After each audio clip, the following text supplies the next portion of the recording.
Own Way, the podcast with me, your host, Kori McClurg. Hello, and welcome back to Get Out of Your Own Way, the podcast. I'm Kori McClurg, author of Get Out of Your Own Way. And today I want to talk about why we talk about emotion and all things related to, emotion in your brain here. I do talk about it pretty extensively in the book that we can't pretend like we don't have emotions, like we evolved that way, and our emotions are intended to, they evolved, right, to keep us alive. So for sure, we can't pretend like we don't have them. Now, what does this have to do with nutrition, and, what is the intersection here? As with lots of fields, right, there's kind of these focus areas, or these subspecialties in psychology. Psychology is that way as well. And so there's kind of this one, and even in this area of, right, emotion, psychology, how our brain works, the intersection with nutrition, right, has kind of a differing perspective, if you will, amongst those kind of subspecialties.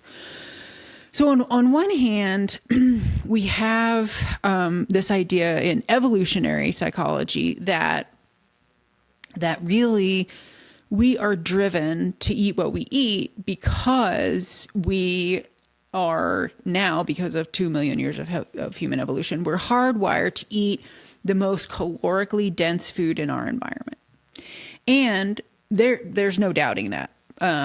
That is absolutely how we have survived as a species, and that the modern environment is now what is unique about our situation. So we have access to highly calorically dense food, as well as these food-like substances that are very akin to drugs, that have been formulated such that it will trigger those parts of your brain that tell you to want to keep eating those foods because, again, we would have evolved in an environment of scarcity. And so we can now manufacture something that triggers those parts of the brain that make you want to keep eating. And so from kind of this evolutionary psychology and biology perspective, we are driven by this just, totally unconscious drive of ours to eat what's in our environment. And we live in this modern environment, and so we're going to be driven to eat these highly calorically foods that more resemble drugs than food. So there's that, right? Then we have this sometimes seemingly unrelated area of psychology that relates to just our emotion in general and how we interact with people, relational, right? Relational emotion or relational psychology. And so from that, we start digging into things like, trauma. And a lot of times I know, in kind of out in popular culture, we might say big T trauma, like war or something. And then other times we refer to little T trauma, which might have been like, just the environment you grew up in and all of that. And just to give you my take on that is that there's really not a difference between big T and little T trauma. Trauma just means a wound. That's all trauma is. It's wounding. So, and it's very difficult to know how a person is wounded, whether it is from large scale significant events like war versus the fact that you grew up in poverty, how you are wounded and the literal brain injury, right, that you have from those traumas is not for any of us to say. And there's no scale for it, and there should be no judgment around it. You have a wound, and that's playing out in your life in all likelihood. In many ways, the way that plays out can be, right, full scale what we know as post-traumatic stress disorder, where people experience hypervigilance. They are constantly have anxiety or fear. They have obtrusive thoughts, obtrusive memories. Their whole life is kind of ground to a halt because of PTSD. And then you have that these other more subtle ways that that people play out their traumas. Their workaholism, right? They're trying to demonstrate their worth because of the environment that they grew up in. That was that being productive and demonstrating their worth was a condition upon getting love as a kid.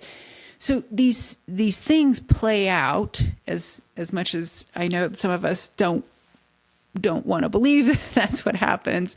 You can see it, over and over and over. And so what does that have to do with nutrition or our health? Well, one, as it relates to our health, I think if you'll refer to books by Gabor Mate, a physician who has studied this at extensive depth of how this wounding and oftentimes this like self-denial does manifest itself in health conditions. And that, there's been lots of research around it. And then, he just has his own case studies where he very specifically talks about people who've been able to, reverse some significant disease with a mindset shift or a realization about a wounding that happened to them. And then they were able to see it differently or heal from the wounding. So there's that. And then there's also often what we, play out as it relates to food, especially in this environment, this modern environment that we live in, is, what we commonly call as an eating disorder, although we often call it the behavior an eating disorder only after it's gotten to, some very significant level such that it's, really impeding people's life. So anorexia being one of them, right? Where people don't usually, you don't see that diagnosis and treatment around anorexia until that disorder has gotten to such a degree that somebody's life is in danger, or even bulimia, binging and purging. Those, when it seems like only when these things get on the fringe do we finally call it out and say, this is an issue. Same thing with alcoholism, for that matter, right? It's we all know the proverbial rock bottom. And then it's like, oh, well, maybe you have a problem with this substance. However, I would contend that even before it gets to that level, let's say, whether it's an eating disorder, whether it's alcohol, whatever the substance is, that it's all part of this underlying, these are all symptoms of an underlying condition. And this is where emotion comes in here, right? We're acting out. That is absolutely a distinct possibility. We're acting out. Or secondly, we're trying to numb. So, or trying to cope, right? In some of these ways, like anorexia, binging, and purging, that's a control issue, right? But then sometimes if it's just binging, then it's an instinct to numb and to try to not feel something. And alcohol, same thing, right? Like we swing between, oftentimes with all these conditions, we will swing between the trying to numb and the trying to control. Why I think it's important to talk about amongst here, and why I'm interested in this intersection of, what we're eating, what we're consuming, and what we're feeling, is that you can't divorce one from the other, that we are using substances quite often to cope with how we're feeling. And the problem so often, and why it's important to talk about, is that we don't know why we're feeling that way. We don't even recognize the feeling, right? We're so attuned to pushing the feeling away, ignoring it, numbing it, whatever, that forget dealing with the symptom being the binging, the drinking, the whatever, because why try to deal with that? That's why we go, why try to deal with it whenever you haven't discovered what the underlying issue is? That's why we swing between the numbing and the control. And so the intersection here is like, if we can get to, right, how are we feeling? What is causing that feeling? Then we can start to deal with the fact that, I'm using this substance to try to control these feelings, to numb these feelings, to have any kind of sense of control in my life because my feelings are out of control. I mean, it's a whole plethora, right, of similar ideas, but the idea is that there's emotion that's driving that, and it's emotion that's under the surface that we don't understand. It's the liminal thoughts that are driving these emotions, right? These things, these beliefs that we have in our head that we don't even acknowledge that we have them. There's two sides of the coin going on here, right? Like we have this absolutely biological and psychological drive to consume these things in the modern environment because of our evolution. And it is a unique situation in which we find ourselves. However, it is also an evolutionary drive.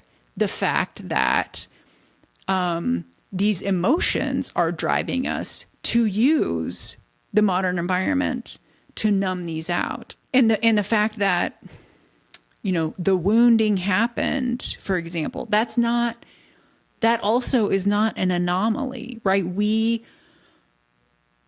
are, right, the pre-humans and early humans that survived were the ones who had this scar in their brain to know where there was danger, to know how to immediately react to danger. Just because these dangers are different in our modern environment doesn't mean that the process is any less accurate. It is. It's still working as it evolved. That process of creating this wounding in your brain such that you immediately respond to danger, whatever the danger may have been, right? However that wounding may have happened for you. It's the same process, I contend, as this process of learning subconsciously, right, over all these years of 2 million years of evolution, also learning where the most calorically dense food in our environment is. They're similar processes, and for us as humans, the way that we are driven to do anything is through emotion, the emotion that was created and evolved as we evolved as humans. So it's, in my mind, necessary to get to the solution, right? I mean, the solution that we all want, right, is to live these happy lives in these bodies that serve us well, and they serve us well for as long as we can get them to, right? That ultimately, that's the goal. We want to be happy and healthy, right? So that is our goal today as a modern human. That's our goal. And the unique situation that we are in is the modern environment. Now, for sure, the modern environment has done all kinds of things to like extend our life, no doubt, right? Like, you know, we don't die of bacterial infection anymore, right? So, that's fantastic. That part of the modern environment's fantastic, and we're happy for that. But now the parts of the modern environment that are working to our detriment, which we know for a fact, right? Like our life expectancies of children coming behind us is going down due to our modern environment. So if that's our goal, happy and healthy, and we're in this modern environment, then we still have to contend with how we arrived here in these bodies as they are.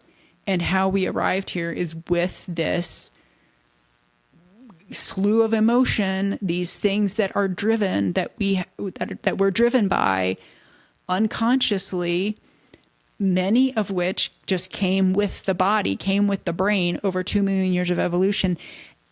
And then those processes were able to foster additional learning on your part as a kid or throughout your adult life that again continues to create this emotion and these beliefs that you are not necessarily aware of when you're acting on them. You're acting on them when you eat the whole pint of ice cream. You're acting on them when you have your third martini. And not to say the food itself doesn't have a part in it. It does. The alcohol has a part of it. It is addictive by its very nature. It was designed that way to be addictive. So you're contending with both things. So I say all this to merely give you some context of why in my thinking, in my methodology, we've got to contend with both. We have to contend with, how do I start to remove these substances that hijack my brain? How do I start to wean myself off of that? And also deal with the emotion that I may not even totally understand yet.